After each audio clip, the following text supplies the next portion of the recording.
ko kayo ng update guys, okay? Kung ano na itsura.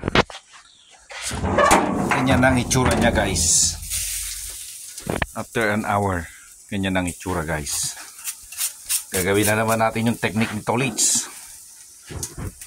Yung technique ni Tolits. Handa na kayo? Okay, technique ni Tolits. Ano naman?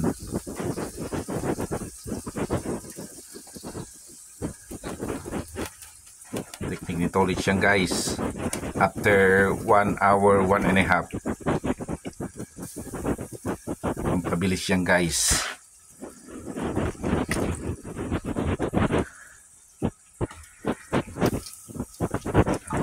Yung dugo-dugo. Ready na kayo?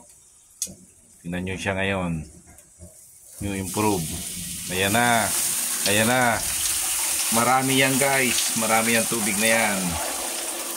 Ayan na. Diretso na sa ilalim guys. Ito rin. Wala pang masyadong sabaw sa ilalim ng... Yan. Yan ang sinasabi ko guys.